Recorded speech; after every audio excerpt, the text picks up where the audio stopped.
Hey guys, very good morning to all of you.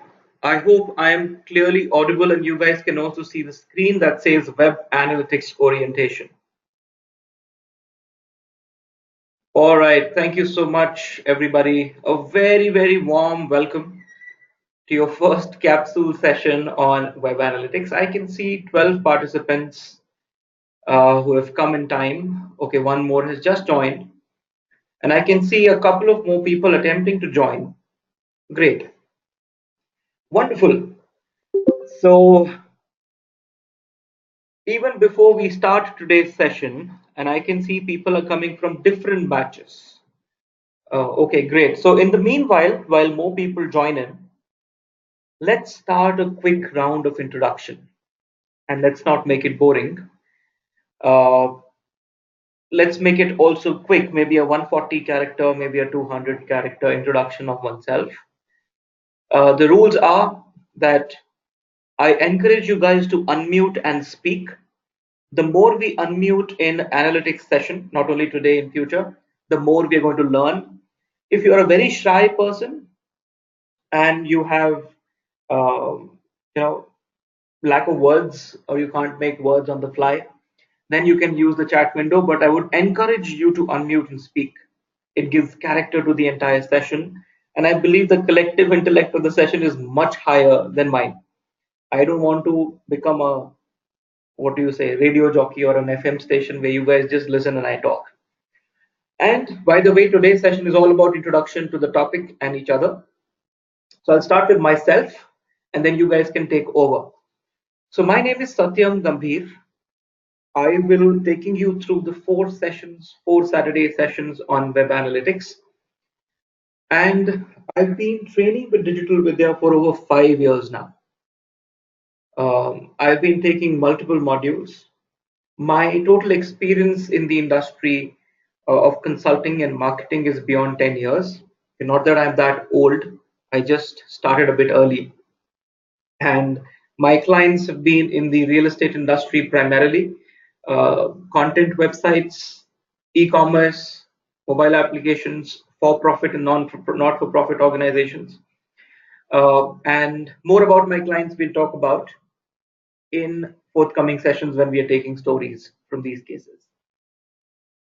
So that was about me, and I would say that measuring stuff is very close to my heart. Not that I criticize people's work and I measure it. It's just that it completes the loop, and I know how to improve things. That's why I think we can collectively do amazing work with web analytics. So that was about me. Who goes next? Please feel free to unmute and talk. While Yogesh says, Yogesh Verma from Batinda, Punjab, have 3 years of experience in SEO, want to learn new things about web analytics. Great, Yogesh, welcome to the session.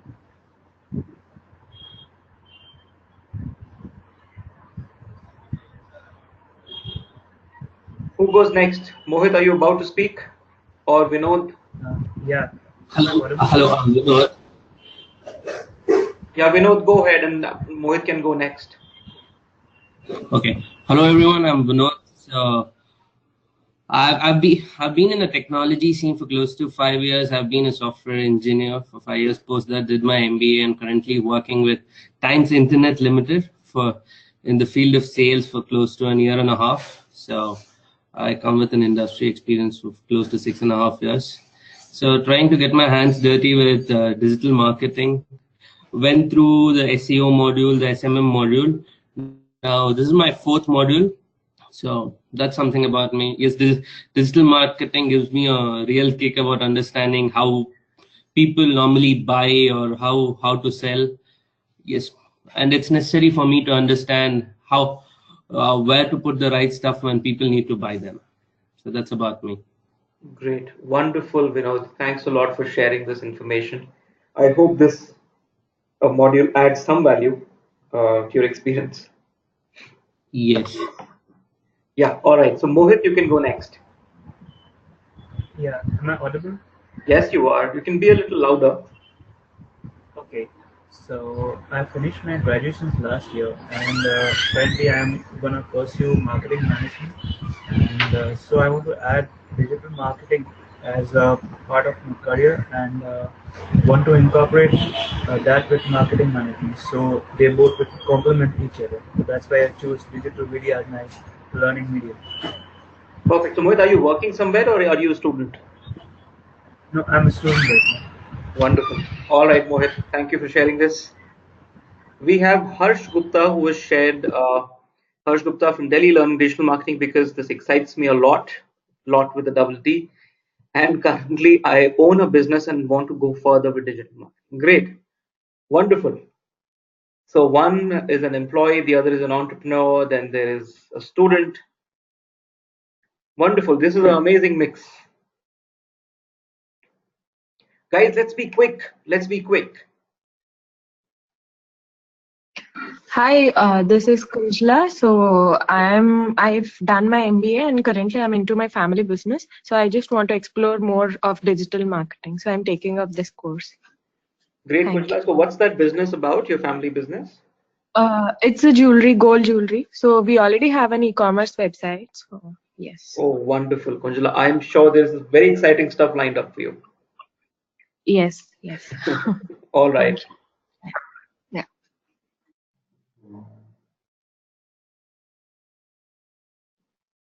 Vishesh, would you like to speak?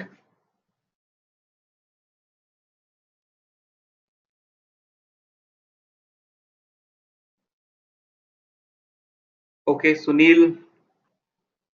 Hi everybody, my name is Sunil Sharma. I'm working as an IT specialist in a design consultancy in Dubai. Basically, I'm having around 18 plus experience in IT. And last year, somehow, like I lost my job, I went to India. So there, I found about digital marketing, and I had a small course over there. So from there, kind of a journey start.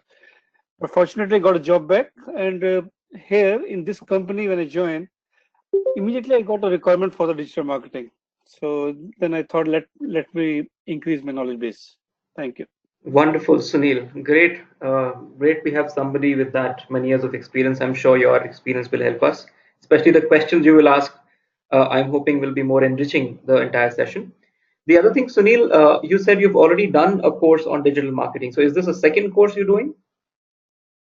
Yes, actually you would say like the first course because I'm from Ambala, so it was like just a very nominal type of course. So somebody like sat with me, talk about on-site, off-site. It was not an organized course, so that is why I thought let me go through a proper structure course. Sure, Sunil. Wonderful. Thank you so much for joining. My pleasure. Thank you to you. Yeah. What about others? Hariom, Harsh, Kevin, Mohit? Would you like to share some of your experience and background? Yeah, hi, Prathamesh here. Yes, Pratmesh. Yeah, I'm working with Capgemini right now, and I'm currently into technical support. We are managing e-commerce websites, so I wanted to enhance my skills, so I'm here to join the course. Great. Wonderful, That's it. Pratmesh. Thank you so much for sharing.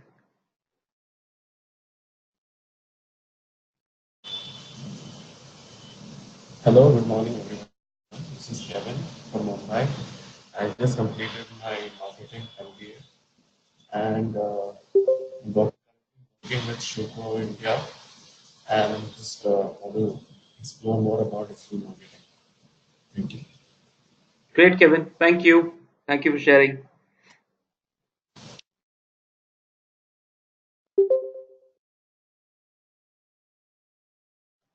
All right. So I think I've fairly gotten the mix that we are going to deal with. While more people are gathering courage to speak up, let me share with you that it's great to see people unmuting and talking.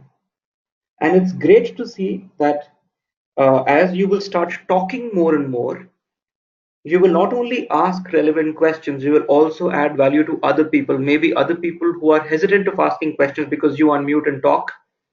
See, let's make this session as conversation between friends. That's the whole difference in a classroom session and an online session. So Shreyas, you haven't missed much. We are just introducing each other. You're not late.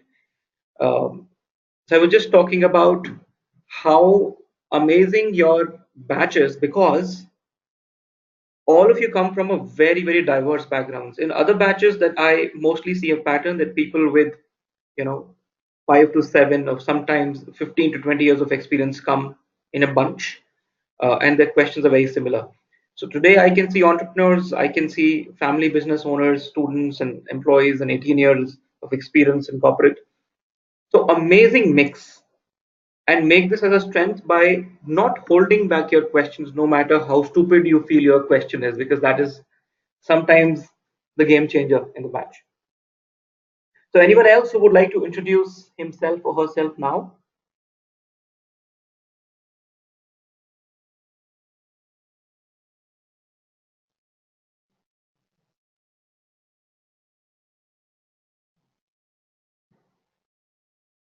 Okay, all right. So looks like most of us are comfortable going ahead. So guys, let me share with you uh, what are the best ways to practice and stay connected during web analytics session. I would like to add a disclaimer even before we begin. Many people, when they start a web analytics session with Digital Vidya, or even when I'm teaching at a few B schools or even corporates, somehow the general feeling is that maybe this module is not as exciting as Facebook marketing or Twitter and those case studies, which you know is very exciting. Social media sometimes is very exciting, and web analytics probably is a secondary skill that is taken. So great if you feel like it is a secondary skill, amazing. Just continue the same way. But a lot of people, when they say secondary skill, they actually mean that it completes a marketer. So I would say the first thing you should never forget, or you should always remember, in the coming sessions, do not think yourself as a marketer to begin with. An analyst workshop or an analytics workshop uh, given to a marketer always gets a biased understanding of data. There will be a point in time where I will ask you to invite the marketer in you. However, in most cases, let us think that we run the business. If business is the body, then marketing is just one arm of it, and analytics probably is just one finger, and web analytics is probably very little. A lot of things in business running, you need to understand the entire body before you start to treat one portion or one part of your body. And when I say sometimes it becomes a little heavy on brain, though I would want to make it some as simple as what a 10-year-old could understand. Ask for breaks as and when you want it. We don't want to continue with 1.5 2 hour long sessions. Even if you feel that about 40 minutes, 50 minutes, maybe sometimes 30 minutes, you need a break to practice it, or even just go have a cup of coffee. We'll collectively decide that we need this break. Otherwise, I can continue speaking for 4 hours or sometimes 40 hours also, please. Though I have broken the session down into every time about 2 to 3 topics in 3 hours. And I love deviations from session. So in case you have any questions completely irrelevant, feel free to write it, because sometimes knowledge is right there in the deviations. Though if we deviate too much, I'll bring you back to the session curriculum. Yeah. So as they say, uh, we will not cover anything, we will uncover things, right? So this is how your next 4 sessions are planned. We are going to begin with module 0, which is orientation or introduction. And why do we do this? I'll tell you why, because let me first ask you guys a question. How many of us would rate ourselves, or how much would you rate yourself on a scale of 10 when it comes to web analytics? Or how many of you are absolute beginners, like 0, 1, 2, 3? Be honest and share in the chat window. How many of you feel that you're beginners, 0, 1, 2, 3? Okay, quite a lot. Vinod still says 2. Looks like most of the batch is beginner. And how many of you are kind of have a fair understanding between 4, 5, and 6 score? Yogesh says 5. And somebody else. Okay, Sunil says 6. And is there anybody who says 7, 8, 9, 10? That we are an expert. We are just here to revise our concepts. Okay, so I get an understanding of the maturity of the batch in the topic. That is why module 0. And I would say people who rate themselves above 4, 5, and 6 also, it's a good opportunity for you to see what is it that you think you knew, but when you redesign or when you relook at topics in a different perspective, they may just give you an added uh, set of perspectives to look at the same things. So I would say module 0 is all about getting all 16 of us on the same page, after which is that our plane is on the runway, then from module 1 we can take off. We can take off all together. So today's session is about introduction to analytics / web analytics. In the second half, we're going to talk about keywords that every digital marketer should know. And from an analyst perspective, a lot of definitions we know are corrupted. So we are going to revisit why they are corrupted and why and who have corrupted all of these definitions. And just look at some of the misconceptions we had. If there are no misconceptions, wonderful. Then from module 1 and 2, actually module 1 and 2 will be covered in second workshop. We'll try and cover as much as possible. I have kept it separate in the first half and second half because they are quite different. So probably this is session 1, this is session 2, and this is session 3, and then this is session 4. So module 2 is broken into 2 halves, just that it's a little different. Their chapter names are different, that's all. And module 4, actually module 2 onwards, you will see complexity level rising, and very incrementally, so that we can understand. When I say advanced reports in module 4, we'll have to kind of go through module 3 very nicely and practice it in order to get to module 4. That's all the hurdle is. And I think I would say if you are with me in the next 4 sessions, when I say with me, I mean that you are attending all the sessions. You are not doing Facebook and YouTube while I'm talking or while we are doing the sessions, and you're practicing all the assignments. Or even if you have missed any workshop, you can go through the recording and then you come back with the next one. You will be second to none when it comes to analytics by the 4th Saturday, and I promise you that. For those people who are rating themselves 0, will easily be rating them 7, 8, 9, 10 on web analytics. So if you're looking for a job in digital marketing, you will have much more confidence. If you're looking for an agency of marketing or agency on web analytics, you'll be more comfortable in hiring one. If you are an agency yourself looking to offer analytics as a service, you'll be able to sell yourself well.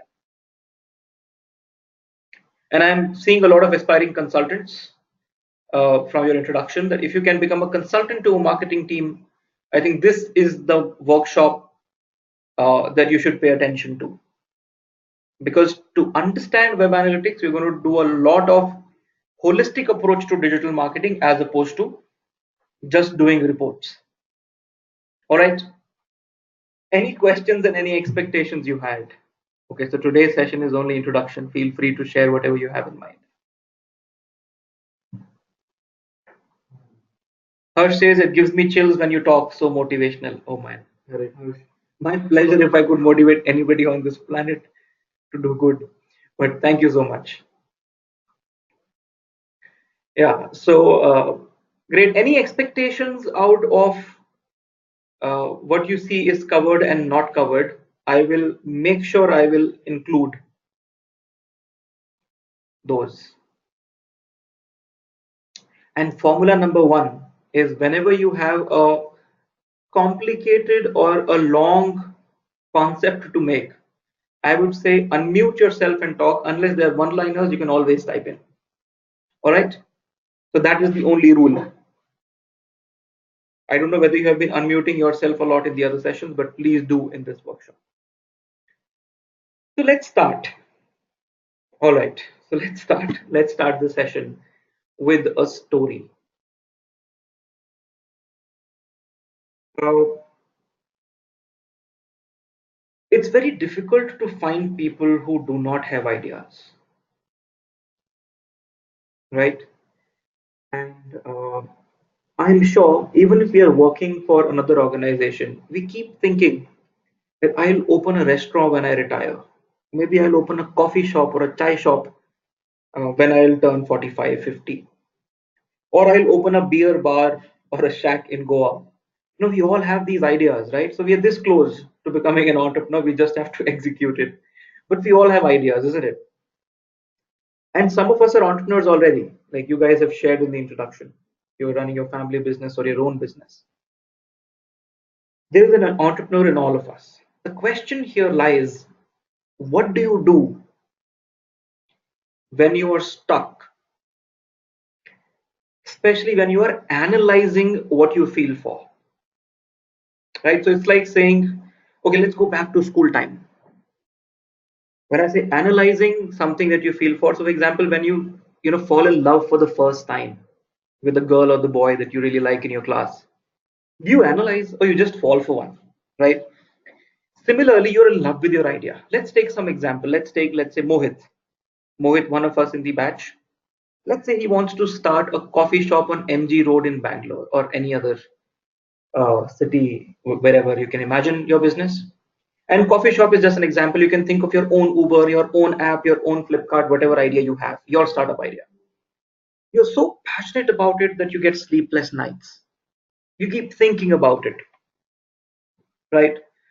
Okay, Mohit says coffee shop in Toronto. Now, let's say Mohit is so passionate that he has decided how the venue will look like, how the menu card will look like, what kind of people will come there, what the ambience will be, and what kind of coffees he's going to offer.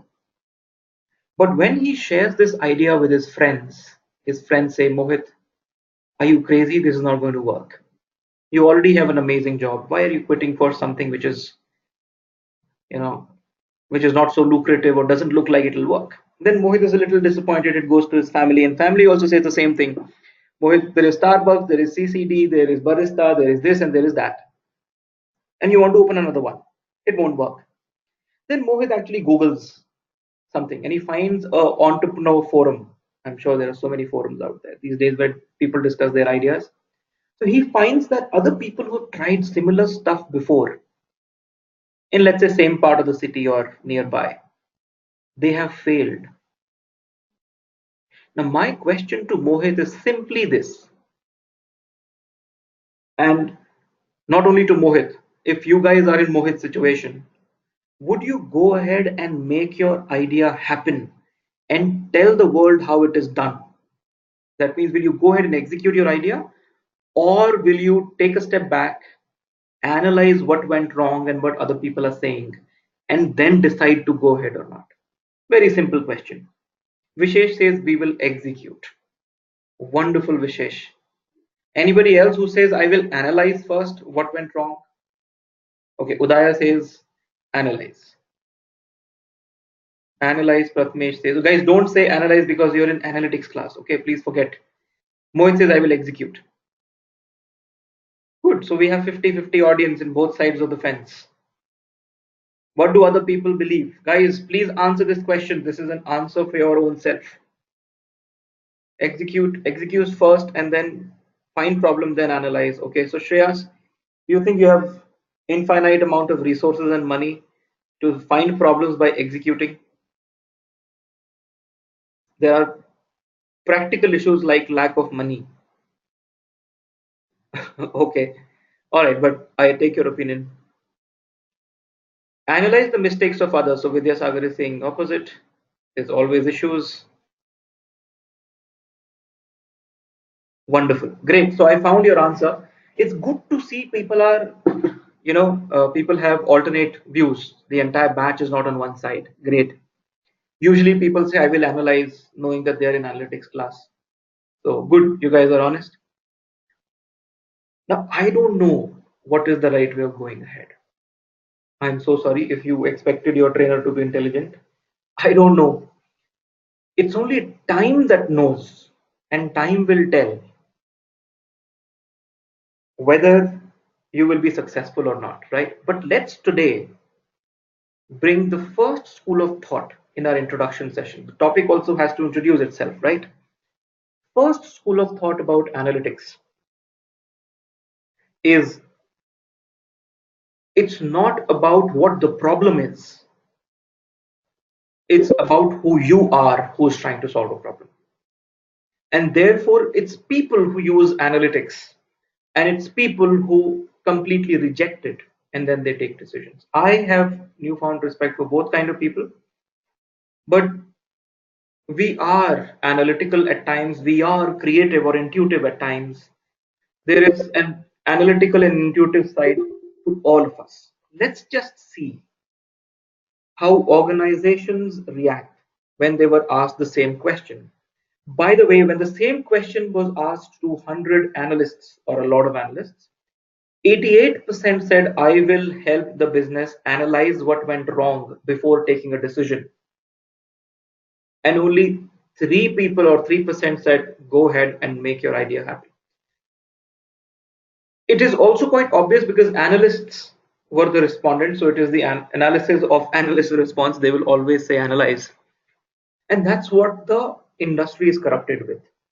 We are too obsessed with data. So let's just see how other companies did it. There are two cases I want to share. I'm sure all of you have heard of this brand name before, Gap or GAP. So it's a famous apparel brand. In October 2010, this company, Gap, came up with a new logo. The logo that you see on the right hand side with a small blue square on the alphabet P. This logo was crowdsourced. I hope everybody knows the meaning of the word crowdsourced. If there is anyone who doesn't know, please ask. I will explain it. Okay, Sunil says doesn't know. Okay. See, crowdsourcing basically means involving the crowd in general in solving a problem. It's not just your marketing team who knows answers to everything, right? Or it's not just a finance team, it's just not your strategy team. So you involve public in general to answer some of the questions. For example, Wikipedia is a crowdsourced website. People give content to Wikipedia that then other people read and then other people also edit the content. Facebook is a crowdsourced website. So Facebook doesn't publish its own content like Times of India, but people submit content. Now, Gap launched a crowdsourcing campaign where thousands and lakhs of designers participated. And this logo that you see on the right hand side was voted the maximum by the designers community. From the word crowdsourcing, crowdfunding came.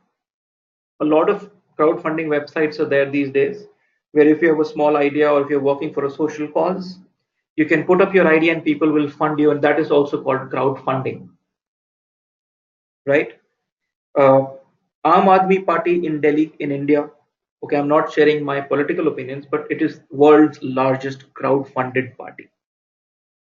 All right, so in fact, they publish on their website on how much money is given by whom. They publish the names. So that's crowdfunding. So I hope this makes it very clear. So in this case, this logo was voted the maximum. Now, this logo was not officially made public yet, and Gap made a Facebook update saying that thank you for participating in the logo design competition, blah blah, some good update they made, and there were reactions that came from across the globe. And this is the summary of the reaction. Millions of people responded in Twitter and Facebook, and 67% of people hated the new logo. 25% liked it, 8% didn't bother. Now, probably 25% were those people who crowdsourced, who participated in this. And overall, there were many market research agencies That said, as high as 89% of the people did not like the new logo. I mean, it's a huge number. My question to all of you is this now. If you are the chief executive officer or whatever, marketing guy or the CMO of this company, would you go ahead with the new logo that people are hating, or would you go back to the previous one? What would you do? New one or the previous one?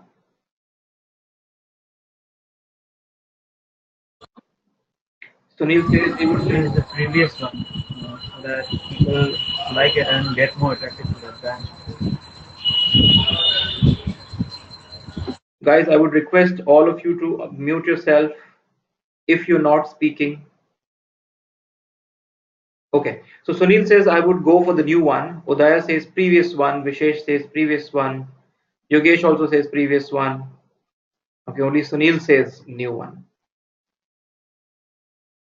Okay, is this, I mean, are people reserving their opinions? Guys, please go ahead and share. Vinod says I would wait. Okay, Vinod, why would you wait and what would you wait for? Previous one so that people like it and are more attracted to the brand. Okay, so Mohit, did you? I couldn't get what you just said.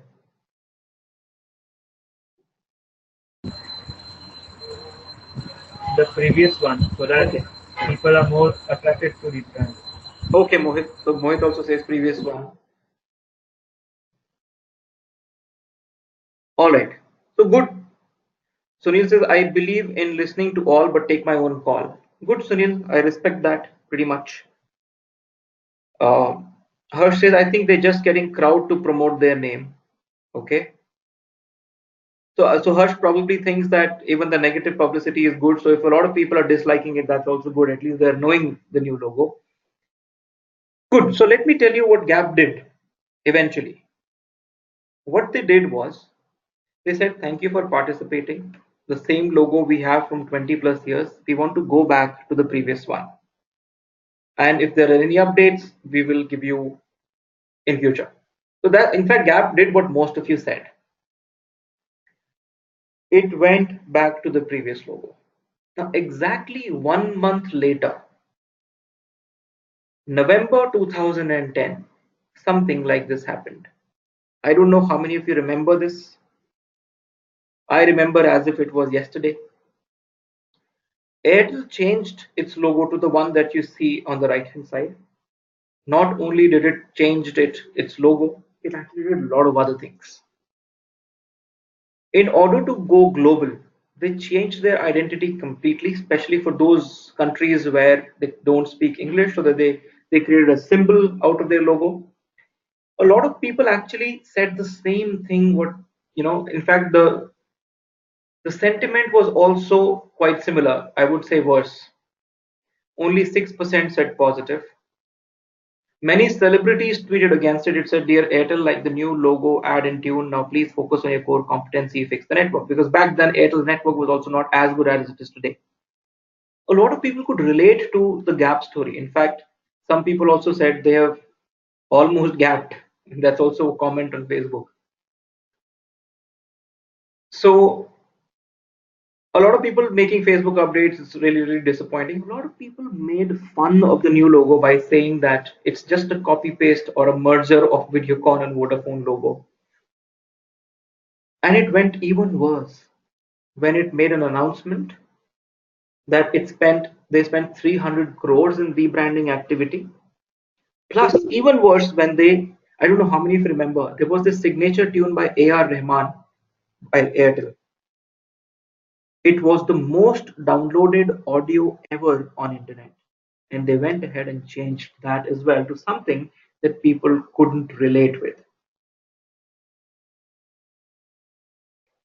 Now, why am I sharing with you these two stories? I mean, Airtel is not going back to the previous logo, it still continues with the new one. And today we are not cribbing. And Airtel discounted the resistance to change. I mean, it discounted the hatred to resistance of change, and people will resist everything and anything that you change in the market. That's all. And they went ahead and they're okay with the new logo today. We are all okay with the new logo today. The reason why am I sharing with you these two stories is that if we believe a company is as good as its leadership team, and the leadership team essentially are a bunch of people, they're not machines. They may or may not believe in numbers, like Sunil said. Sunil says that I would like to listen to all but take my own call. That's what Airtel did.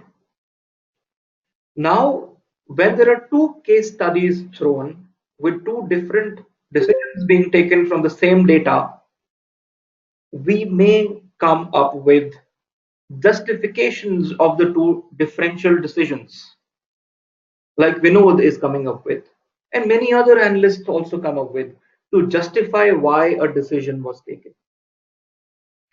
These are called post-mortem or post-harvest decisions, which are just designed to justify what was being done. For example, a lot of people say it's a Gap logo, they changed it back because people wear it on their t-shirt. So they are very close to it. Some people say Airtel did this because of XYZ reasons. See, discounting all the reasons, the target audience were quite similar. And any post facto justifications are just to justify. Very few players in this space, the reason can be this or that. But all the point I'm trying to make here, and also the first point even before we begin web analytics, is that there are people on both sides of the fence. People who believe in data and people who do not believe in data. And I have respect for both these people. Difficult to digest somebody who is going to talk to you about analytics. In the very first concept, I'm talking against it. And I'm saying I'm not against it, I'm talking to you what is true out there. Many organizations that I work with, they don't believe in my analysis of their business, and they do exactly the opposite, which I am fine with. Now look at it this way. I want to extend the same topic. How many of you have heard this statement that says, it goes like, it's not the job of my customers to know what they want? Who said this? Any idea? I repeat, it's not the job of my customers to know what they want. It's my job to tell them what they want.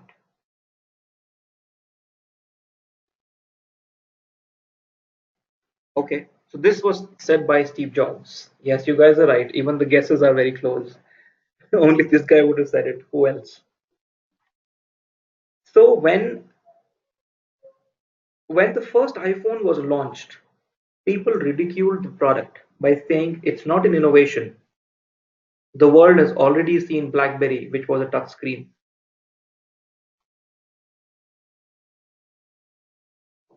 Am I audible?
Hey guys, can you hear me now?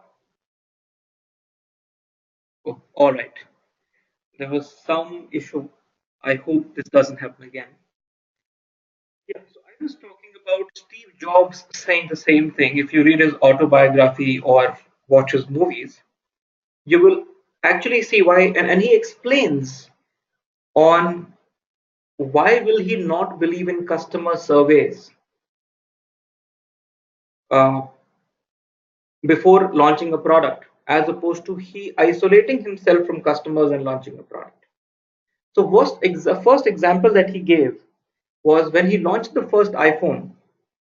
People ridiculed the product by saying that it's not an innovation because touchscreen was already launched by BlackBerry and it was a flop. And he went ahead and actually said that it's the stylus that is not in style.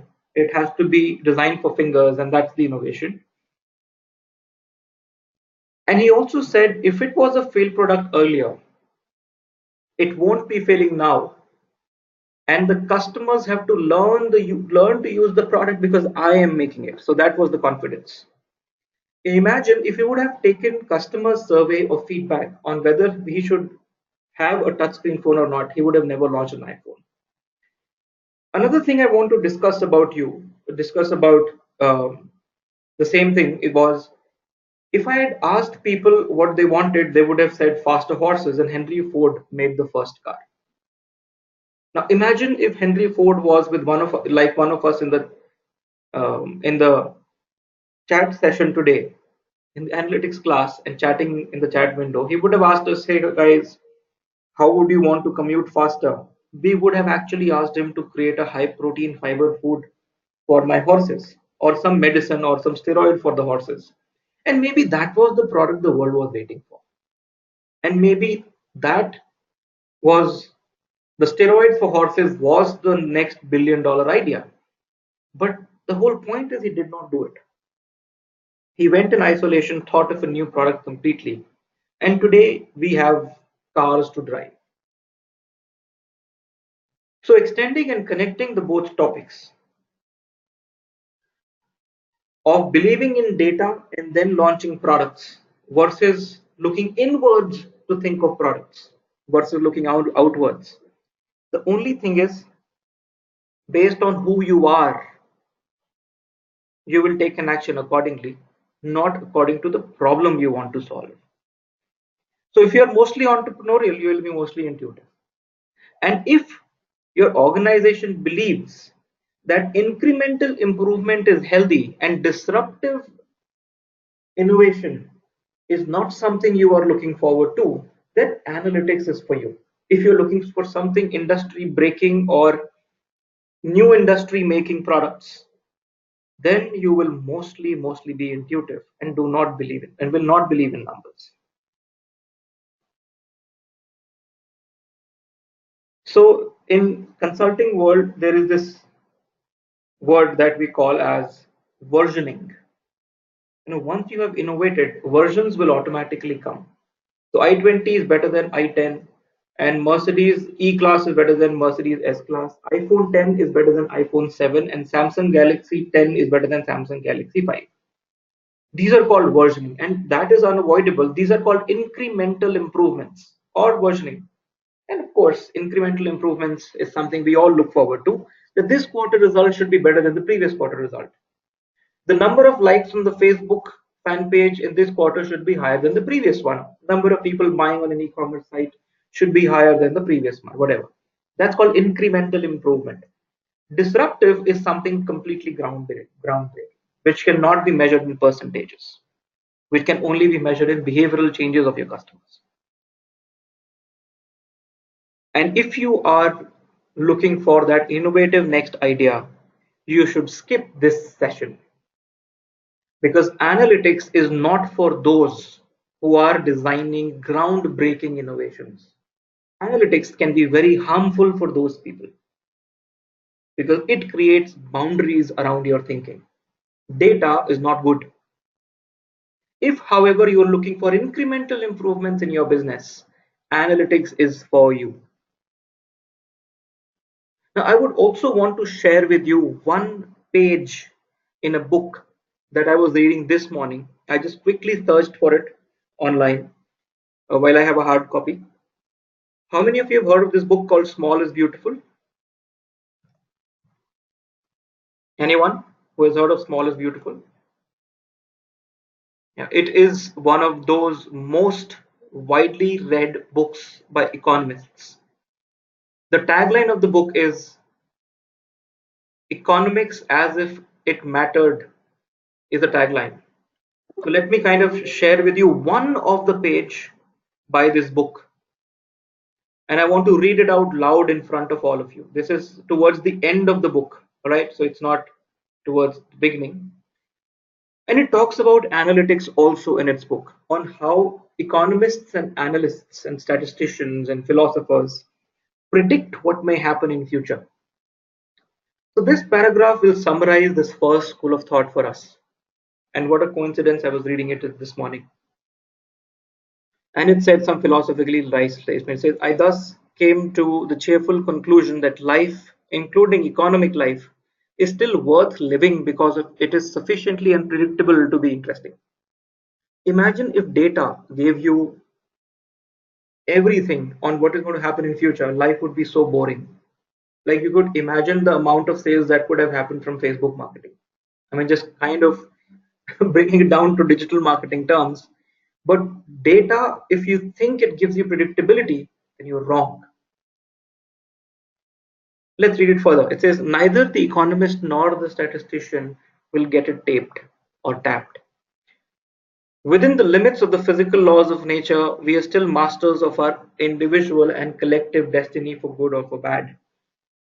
But the know-how of the economist, the statistician, the natural scientist, and an engineer, and even the genuine philosopher can help clarify the limits within which the destination is confined. The future cannot be forecasted or forecast, it can be explored, and that is analytics. It can just be explored.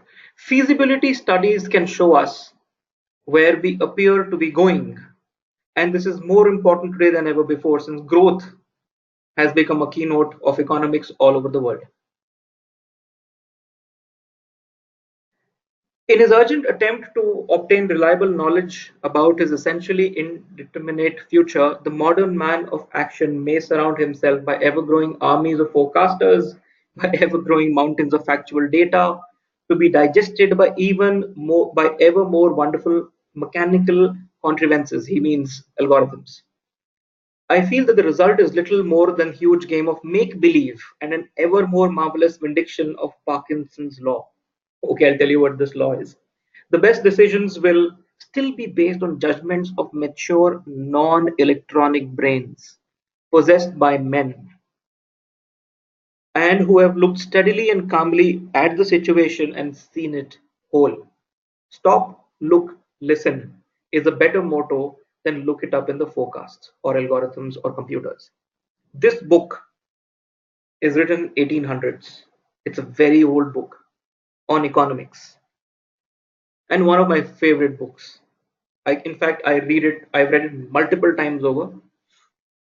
It's an amazing book if you're looking for anything to do with business or education or economics. You should read this book. In case you want a PDF, you can find it online. It's very easy to find this.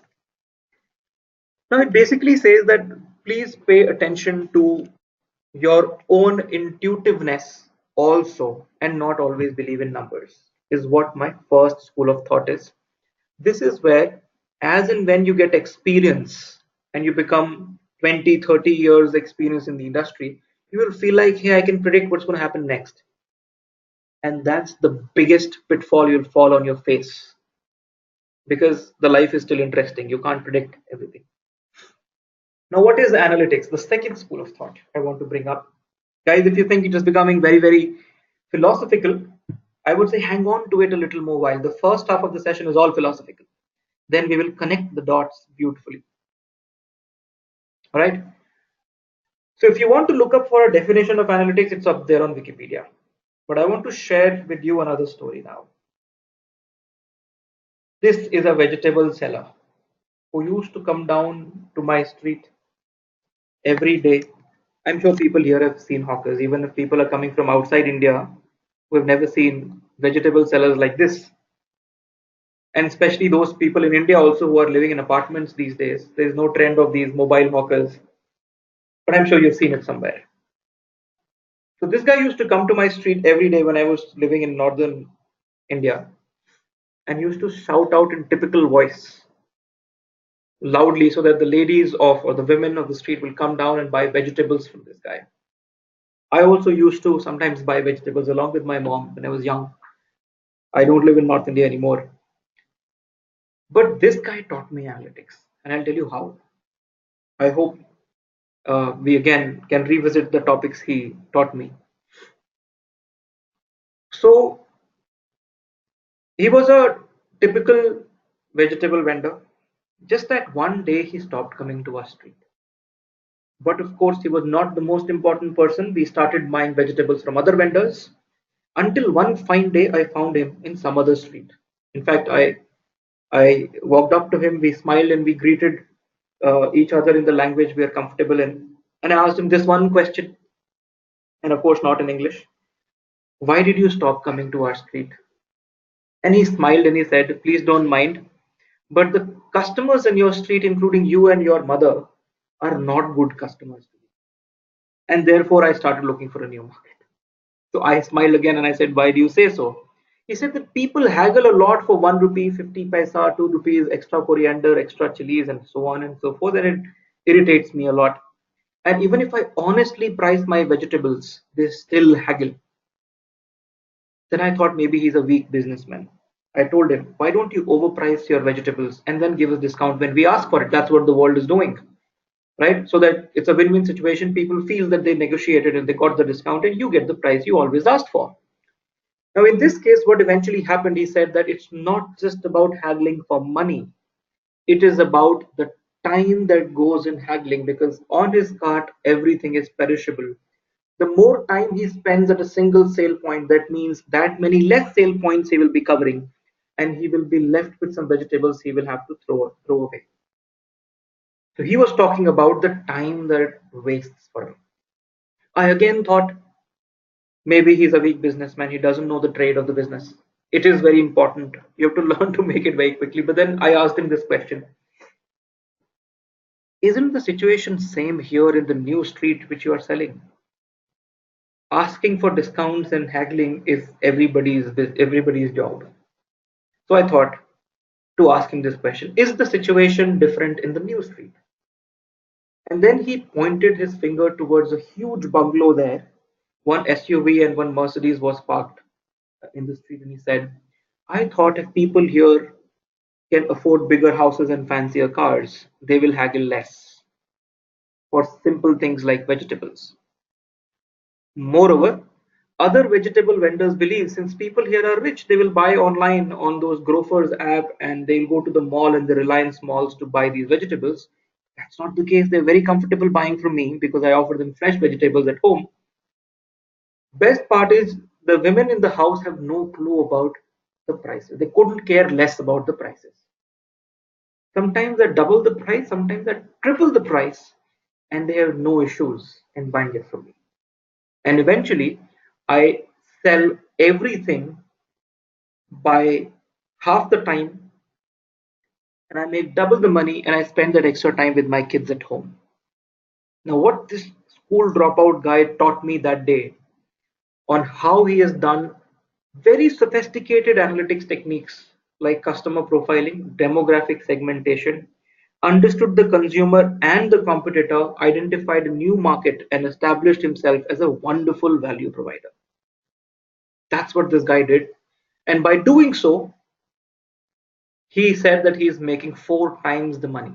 That means double the money in half the time. He has half the day still left. During those days, I was actually reading about analytics. A BCG consulting white paper on analytics told me that if an organization gets analytics right, it moves an organization from firefighting situation to a strategic position. What does that even mean? I had no clue. This guy taught me. Firefighting basically means being busy in solving the problem. Strategy means thinking ahead while the current problems are already solved and you don't care about solving. I mean, you have time to think. So this vegetable vendor who was earlier struggling to sell his perishables by end of the day, he had started strategizing for the future. How? So I asked him, what is the next step while talking to him? He said, there's a lot of unemployment in my village where I come from. And my cousins, who are basically farmers, they can come to the city and I can buy them a cart. This cart is hardly 4,000, 5,000 bucks. And this rich people market is so huge, I can't serve them all alone. So I will build a team. In fact, I am thinking of coloring my car yellow and put my mobile number on the car in case this yellow color will identify it's me and they can note down my number and call me whenever they need vegetables. I'm always around. Now, this guy who was struggling is now thinking of hiring, expanding, branding, and sales. Imagine if your organization could do all of this. Make double the money in half the time and have that time to think future. Now, you may say, Satyam, all of this is fancy stories. It's such a small business. We don't have a vegetable cart. We are running a huge business. And of course, I understand with scale, analysis, the way it looks changes. At a very small business, at a very small business, analysis is equal to common sense. Like you look at your business, as Small is Beautiful book says, sometimes you just have to look, stop, listen, and you will know what to do next. It's that simple. It's called common sense. As the business grows big, so can you tell me what these blue dots are on the map of United States? Any guesses? And of course, I mean a large business.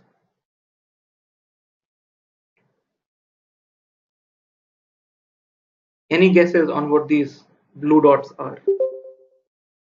No guesses?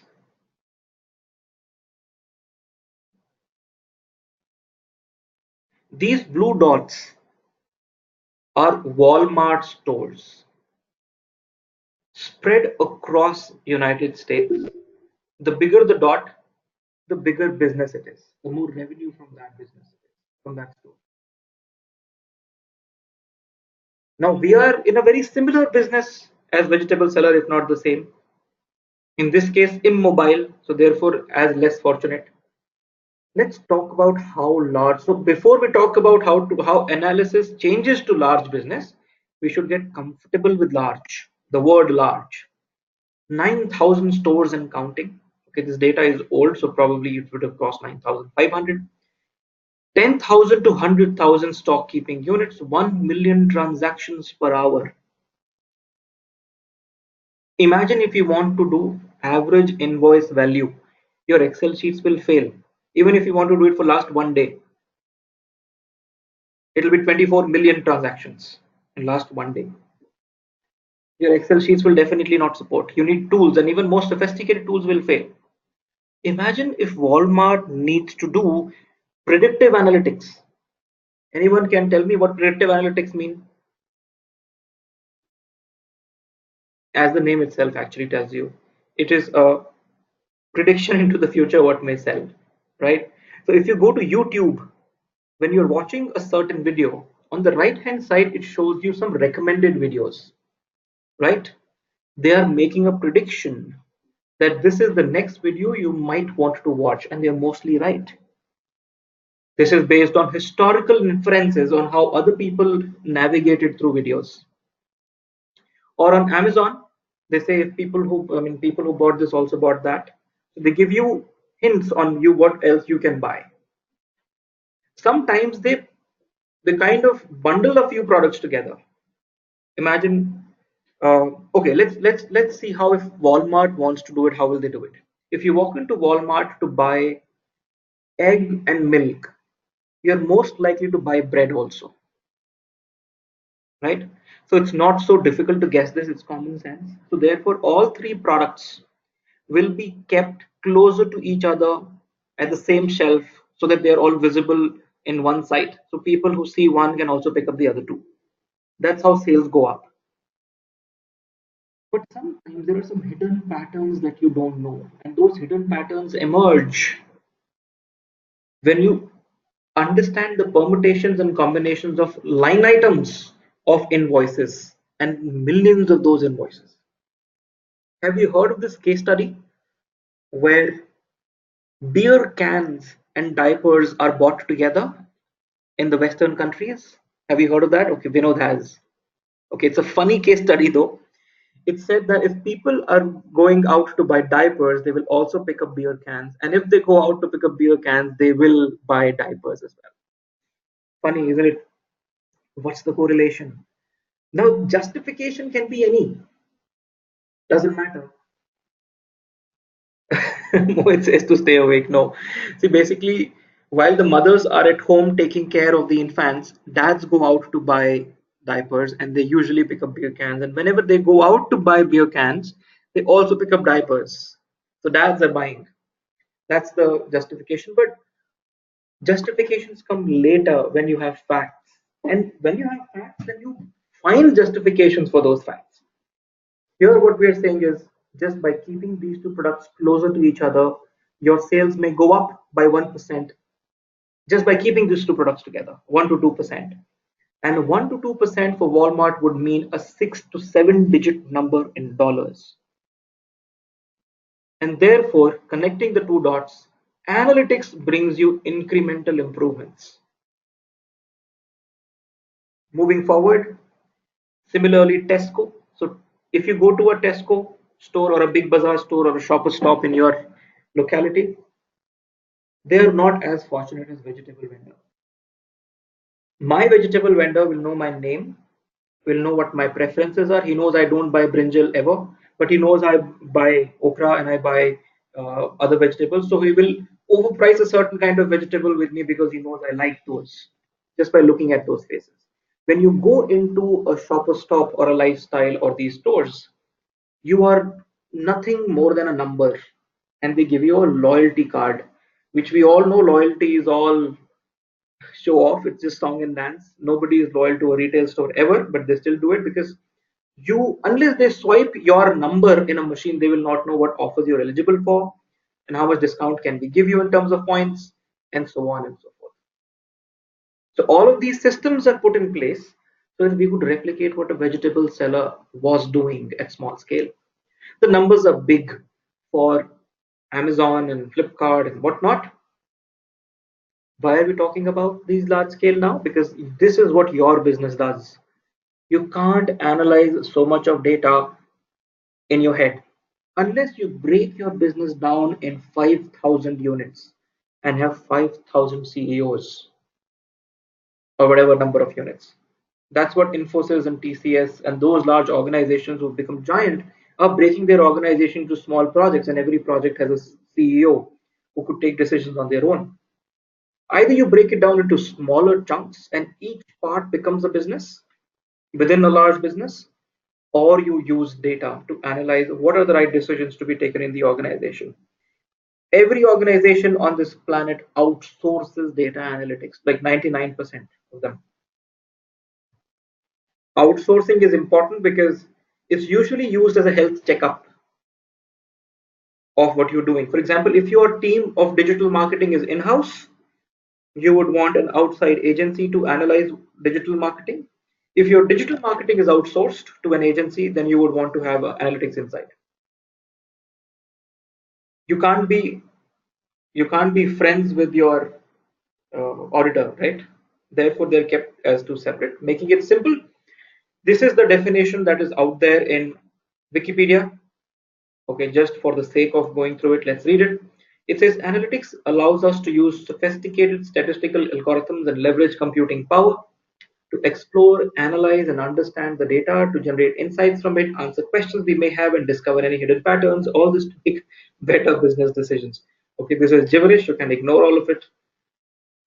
There is one scientist I like and I follow who defined analytics completely differently. He said, I recently discovered that science is the art of cutting, as is analysis. Everything else is something else.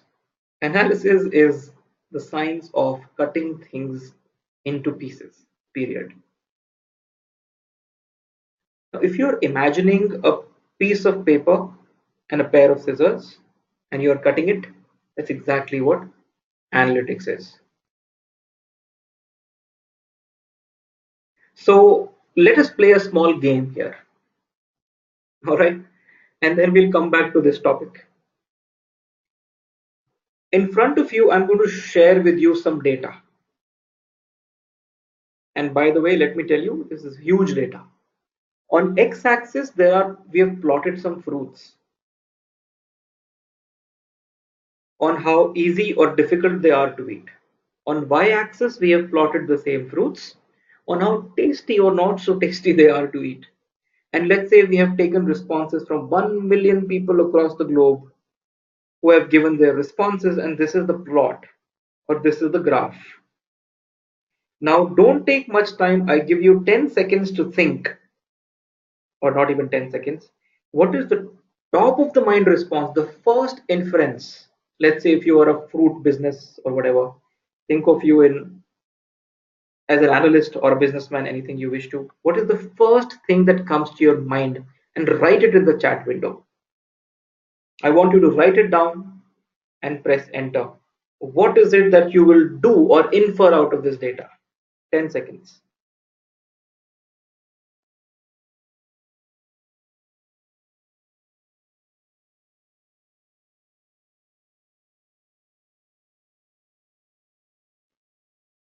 I know all of you are looking at a quadrant, but what will you do with it? What will you do with that data?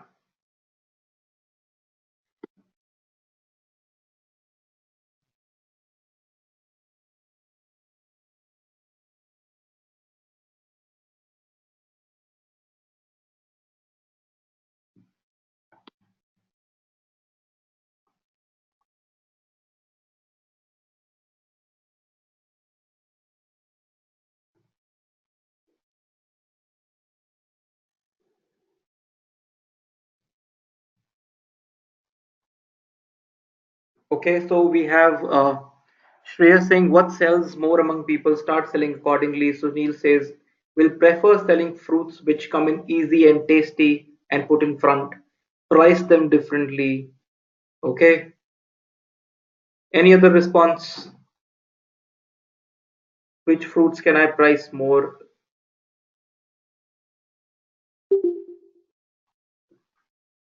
Okay, so Harsh, probably this pricing thing is a little different. I haven't given you sales and demand forecast. So you never know if you price something high, you may just, so I would say for price it is insufficient data, but good attempt. Any other responses or all of you are done? Selection and positioning. Okay, good Sunil. Which people prefer more to eat or to drink and process? Okay, so which you can give away directly or make a juice later. Good, very nice, Shreyas.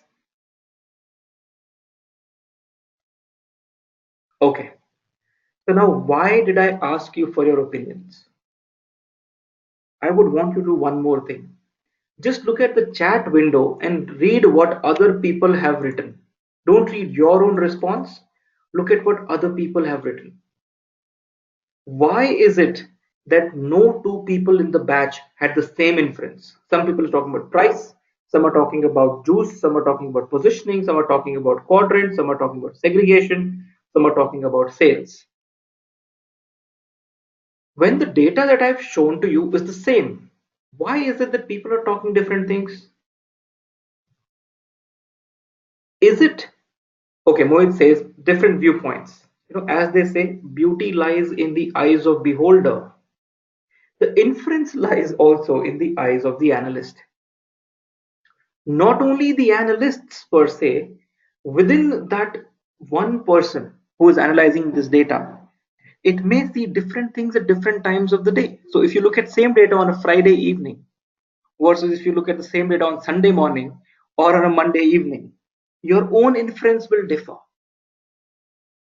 So Walden Matthews just says that in order to cut data into pieces, You must have an objective. There is no analysis possible without an objective, because if you look at data without any objective, people will go in different directions. And data has this innate characteristic to make you feel that you're going in a vectorial direction, but it will take you down in spirals and you will never come with an actual insight you wanted. The moment I add an objective to the same piece of data,